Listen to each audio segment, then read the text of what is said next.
जैसा आप कहते हैं कि बेटियां सबकी साझी होती हैं, माँ बाप का और परिवार का जो दुख है वो हम सब समझते हैं।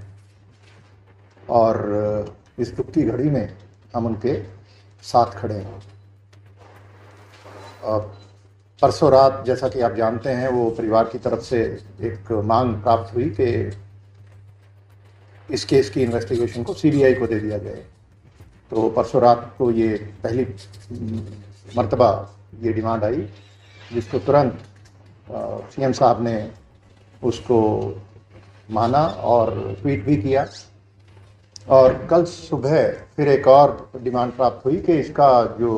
एक तीसरा पोस्टमार्टम एम्स से कराया जाए। तो उसमें भी तुरंत हमने कोऑर्डिनेट करके एम्स से कल ही, जैसा कि आप जानते हैं, तीसरा पोस्टमार्टम भी करवाया गया। और इस केस के बारे में आपको पता है कि जो पहला पोस्टमार्टम है वो भिवानी में बोर्ड के माध्यम से करवाया गया था, और उसके बाद एहतियातन एक और पोस्टमार्टम पीजीआई रोहतक, जो हमारा सबसे पुराना, सबसे रेप्यूटेड हॉस्पिटल है स्टेट में, तो वहाँ से सेकंड पोस्टमार्टम कराया गया। डॉक्टर्स ने कुछ सैंपल लिए और वो सैंपल्स पे उन्होंने हिदायतें दी कि कुछ टेस्ट करवाए जाएं ताकि वो ओपिनियन अपनी दे सकें। वो सारे टेस्ट हमारी फॉरेंसिक साइंस लैब जो मधुबन में और रोहतक में हैं, राष्ट्रीय स्तर की लैब्स हैं, तो उनमें वो टेस्ट करवाए गए और सोमवार को कुछ रिपोर्ट्स प्राप्त हुई। उसके बाद पीजीआई रोहतक के डायरेक्टर ने एक बोर्ड ऑफ डॉक्टर्स, जो सीनियर डॉक्टर्स हैं, उनका एक बोर्ड बनाया और वो गठित करके वो सारी रिपोर्ट्स उनके सामने रखी गई और पोस्टमार्टम की दोनों रिपोर्ट्स के आधार पे उन्होंने अपनी ओपिनियन दी।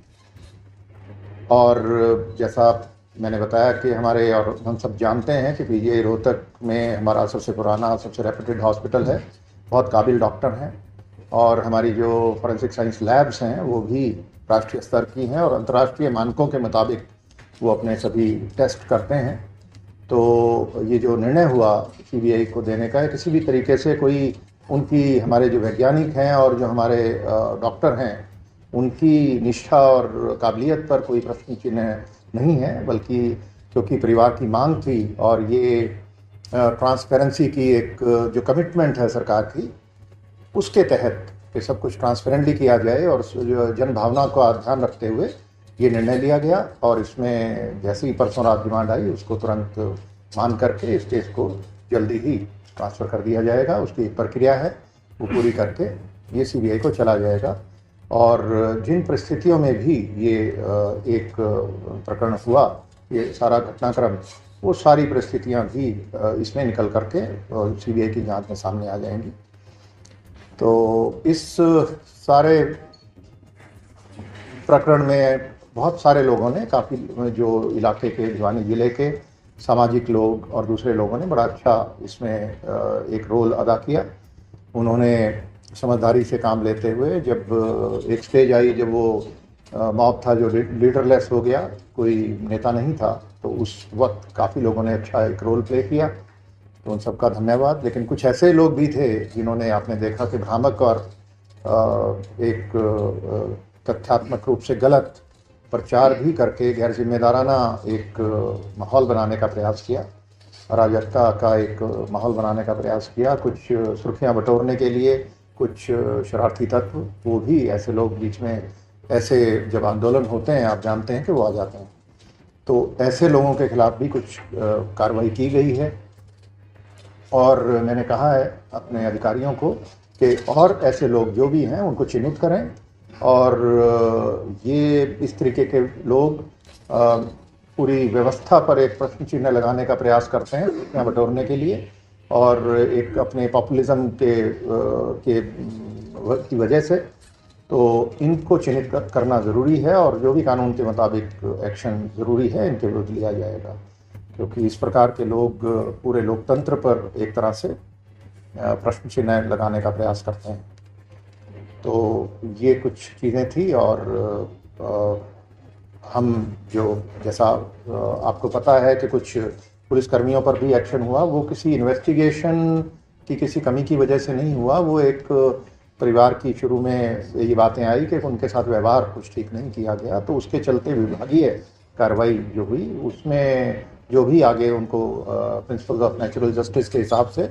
जो हमारी प्रक्रिया है उसके हिसाब से मौका दिया जाएगा अपनी बात रखने का, और जांच आगे बढ़ेगी और जो जांच में दोषी पाया जाएगा उसके विरुद्ध कार्रवाई की जाएगी।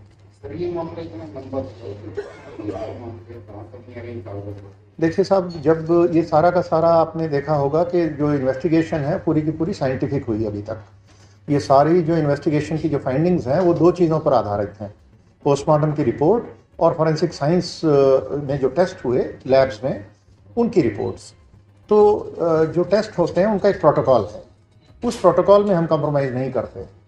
जो हमारे वैज्ञानिक हैं इन लैब्स के अंदर वो इंटरनेशनल स्टैंडर्ड्स जो मानक हैं उनके मुताबिक अपने टेस्ट करते हैं, उनमें समय लगता है।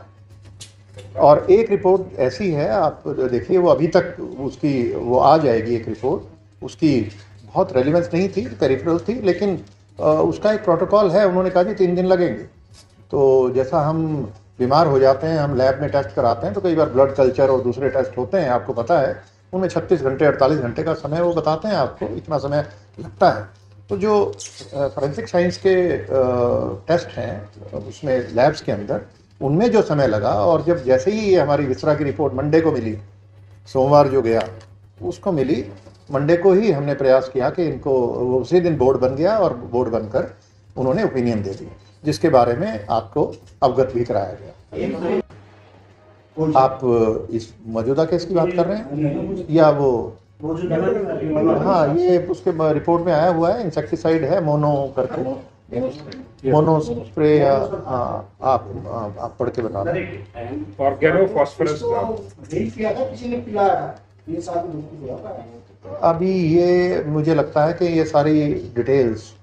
इसको हम सीबीआई के ऊपर छोड़ दें तो बेहतर रहेगा। जहाँ तक कन्वेंशनली इस केस का मैं नहीं बात करूँगा, लेकिन हाँ ये माना जाता है कि अगर स्ट्रगल के साइन नहीं है तो वो खुद कंजम्पशन की तरफ इशारा करती है। और ये एक जो डीएनए का टेस्ट होता है उसमें जो फिंगर नेल्स हैं इनके अंदर जो हमारे डीएनए लेकर के वो टेस्ट करके वो रिपोर्ट ये कहती है कि कोई स्ट्रगल नहीं हुई।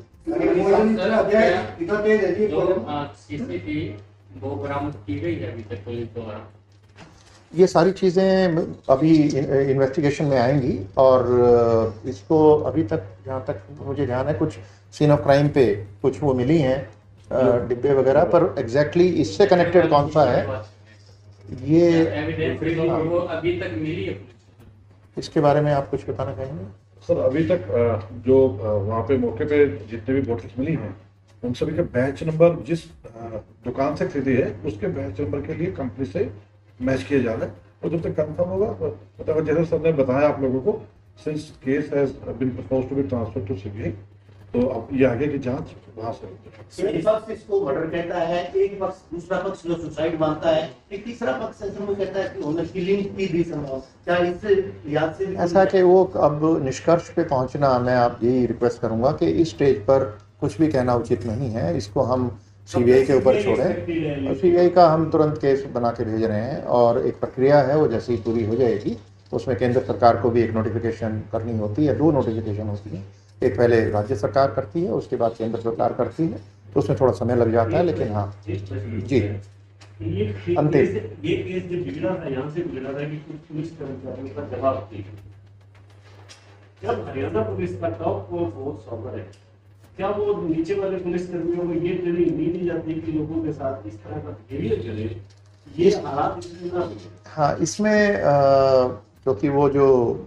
बात आई, जब ये बात आई कि कोई व्यवहार ठीक नहीं था, तो उस पर तुरंत उसका संज्ञान लेकर के उनके विरुद्ध जो विभागीय कार्रवाई है वो आरंभ कर दी गई। और जहाँ तक इसमें जो 112 की बात आती है, 112 की हर कॉल रिकॉर्ड होती है,